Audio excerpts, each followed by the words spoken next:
Hello good morning and welcome to this video. दोस्तों आज की इस वीडियो में भी हम बात करेंगे कुछ इंपॉर्टेंट एमसीक्यूज की। और ये इंपॉर्टेंट एमसीक्यूज जो होते हैं वो करंट अफेयर्स पे बेस्ड होते हैं। आपको पता है ये इंपॉर्टेंट करंट अफेयर्स होते हैं, इंपॉर्टेंट इवेंट्स पे बेस्ड होते हैं और डेफिनेटली आपके आने वाले एग्जाम्स के लिए हेल्पफुल होंगे।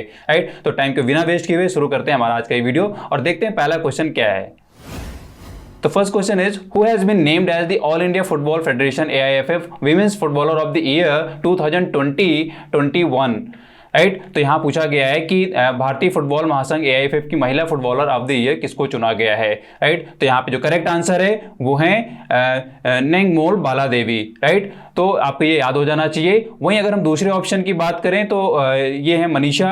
तो मनीषा को जो है वो women's emerging player of the year चुना गया है फुटबॉल के टर्म में। राइट, तो ये भी आपको याद हो जाना चाहिए। मतलब कि यहाँ पे जो नेंगमोल बाला देवी हैं उनको फुटबॉलर ऑफ द ईयर चुना गया है और मनीषा को जो चुना गया है वो emerging footballer of the year चुना गया है इन वीमेन कैटेगरी। राइट, तो ये इंपॉर्टेंट है, पूछा जा सकता है एग्जाम में, इसको आप जरूर याद कर लें। देखते हैं हमारा नेक्स्ट क्वेश्चन क्या है।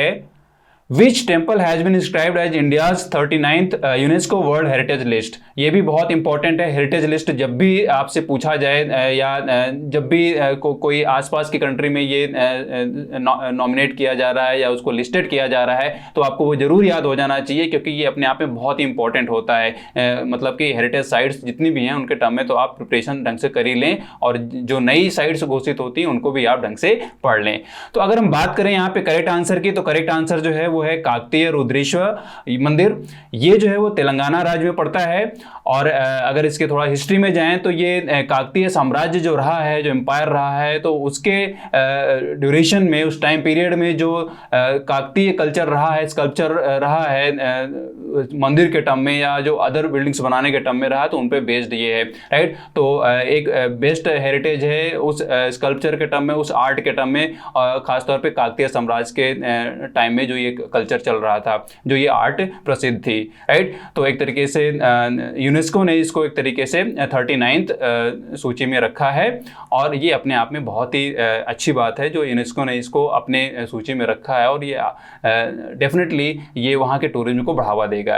राइट, देखते हैं हमारा नेक्स्ट क्वेश्चन क्या है। Who has been written the book An Ordinary Life Portrait of an Indian Generation? Right, an Indian यहाँ पे दिया गया है कि इस बुक को लिखने वाले कौन है। तो बुक है an ordinary life portrait of an Indian generation. तो यहाँ पे करेक्ट आंसर है अशोक लवासा जी। तो आपको ये याद हो जाना चाहिए।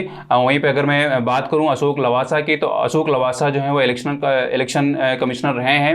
राइट, और अगर हम पहले ऑप्शन की बात करें तो सुशील चंद्रा जो है वो present time chief election commissioner हैं और सुनील अरोड़ा जो है वो भी इलेक्शन कमिश्नर रह चुके हैं। ओम प्रकाश रावत जो है वो भी इलेक्शन कमिश्नर रह चुके हैं। वहीं अगर मैं बात करूँ कि किस टर्म में, मतलब उनका एक तरीके से पोजीशन क्या है इलेक्शन कमिश्नर के टर्म में, चीफ इलेक्शन कमिश्नर के टर्म में, तो सुशील चंद्रा जो है वो इंडिया के 24th चीफ इलेक्शन कमिश्नर हैं। राइट, और सुनील अरोड़ा जो है वो 23rd चीफ इलेक्शन कमिश्नर रहे हैं इंडिया के। और ओम प्रकाश रावत जो है वो 22nd चीफ इलेक्शन कमिश्नर रहे हैं। राइट, आपको पता होना चाहिए इलेक्शन कमीशन के टर्म में कि ये कॉन्स्टिट्यूशनल बॉडी है और इसमें जो मैक्सिमम जो अभी मेंबर्स रखे गए हैं इस कमीशन में, इसको मॉनिटर करने के लिए वो 3 मेंबर्स रखे गए हैं। राइट, तो 3 मेंबर्स में एक क्या रहेगा, चीफ इलेक्शन कमिश्नर रहता है। राइट, तो ये आपको याद हो जाना चाहिए। देखते हैं हमारा नेक्स्ट क्वेश्चन क्या है।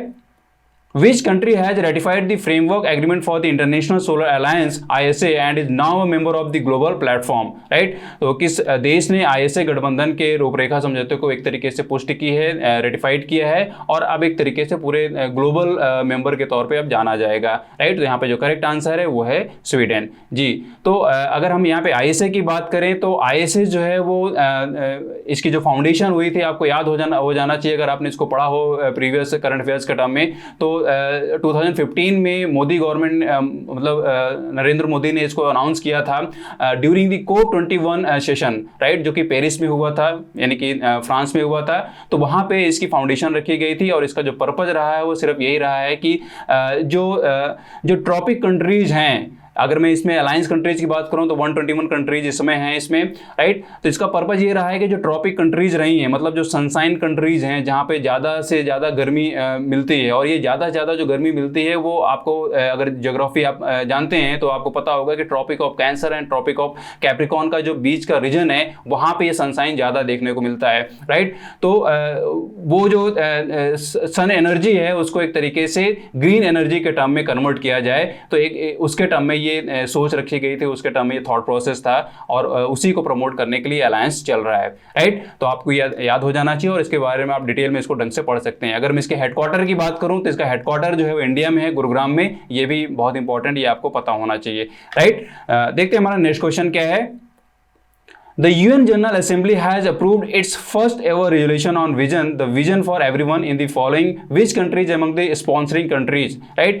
Sponsoring countries में कौन यहाँ पे शामिल है? तो करेक्ट आंसर यहाँ पे है बांग्लादेश। जी, बांग्लादेश जो है इसको स्पॉन्सर कर रहा है। और अगर हम यहाँ पे विजन की बात करें, मतलब इस प्रोजेक्ट की बात करें, तो इसका क्या नाम है? Vision for everyone. जी, तो यहाँ पे आप इसको विजन मतलब दूसरे टर्म से मीनिंग इसको मत निकालें। विजन मतलब सिंपली यहाँ पे आई साइट के टर्म में रखा गया है कि इसका जो ऑब्जेक्टिव रहा है या इस चीज़ को लॉन्च करने का जो ऑब्जेक्टिव है वो ये है कि 2030 तक जो आई लॉस हुआ है, खासतौर पे 1.1 बिलियन एक टारगेट रखा गया है कि 1.1 बिलियन में जो आई साइट का लॉस है उसको एक तरीके से उनको ग्रांट देना, उनके विजन को वापस आ सकती है या नहीं आ सकती है, या उसमें क्या सुधार किया जा सकता है, राइट। तो ये अपने आप में बहुत अच्छी पहल है और इसको आपको थोड़ा डिटेल में पढ़ लेना चाहिए, हो सकता है इससे क्वेश्चन पूछा जा सके, राइट। तो दोस्तों ये थे हमारे आज के कुछ इंपॉर्टेंट क्वेश्चंस।